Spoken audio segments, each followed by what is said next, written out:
On t'a appris à être utile, mais pas à être toi. Tu as grandi avec cette idée que ta valeur dépendait de ce que tu apportais, de ce que tu faisais. On t'a fait croire que tu devais produire du résultat pour être un homme. Peut-être même que cela a commencé très tôt en bricolant avec papa. Ainsi, tu as appris à faire, donner, porter, réparer. Tu as appris à être celui sur qui on peut compter, qui résout les problématiques, qui assure, qui ne flanche pas. Et on t'a fait croire qu'un homme, c'est seulement dans l'action qu'il peut être un homme et que les émotions, c'est bon pour les femmes.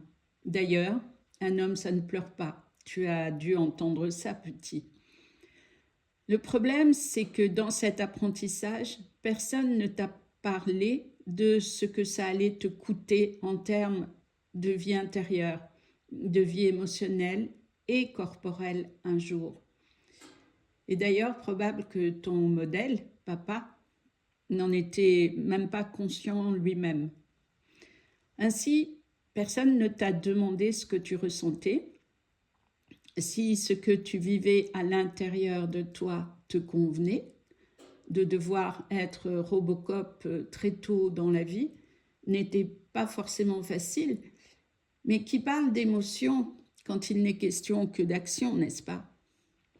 Le problème, c'est que dans les relations amoureuses, c'est très difficile d'agir ainsi, parce qu'être seulement dans l'action, ça n'est pas ça qui crée une relation, qui fait participer peut-être, mais qui ne crée pas de relation profonde. À l'époque, des hommes qui ont aujourd'hui plus de 45 ans, parce que la nouvelle génération a été élevée différemment et se comporte différemment en général, elle a d'autres problèmes, c'est sûr. Il semble que le vécu émotionnel n'ait tout simplement pas existé, ou pire, mais c'est finalement la même chose, il n'était pas envisageable.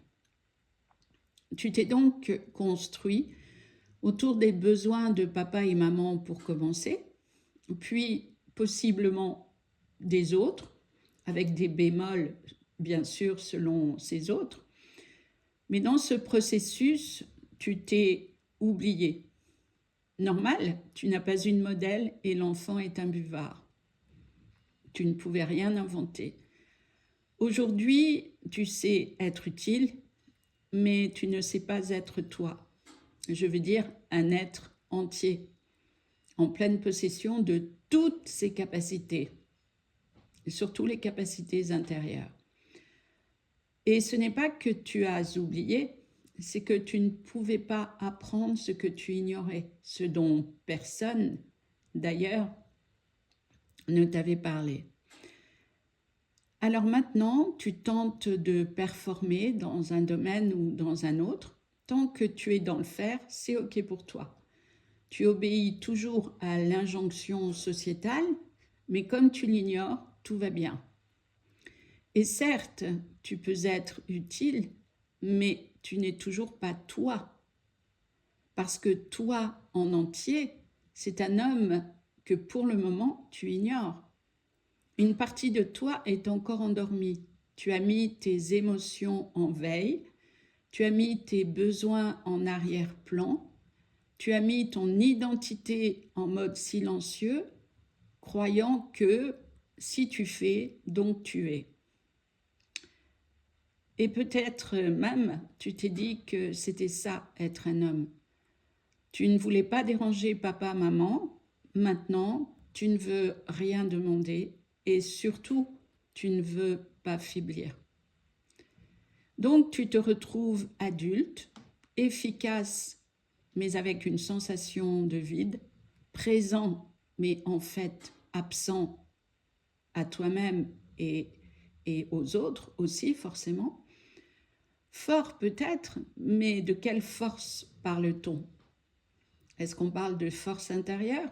Cette force qui permet de montrer ses émotions, son vécu, ses sentiments?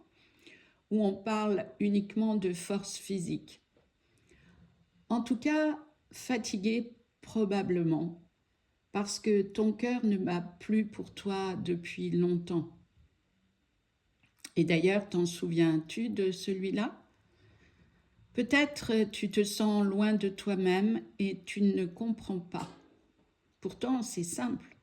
On t'a appris à servir, pas à exister. On t'a appris à faire, mais pas à être. Et tout ça coûte très cher au final à toi, ton corps, ta vie. Peut-être même que maintenant, ça commence à devenir très lourd à porter, cette image imposée. Parce que apprendre à être utile, mais jamais toi, est-ce que c'est vraiment une façon de vivre dans le temps? Un jour, peut-être maintenant, quelque chose va se fissurer ou commence déjà à se fissurer.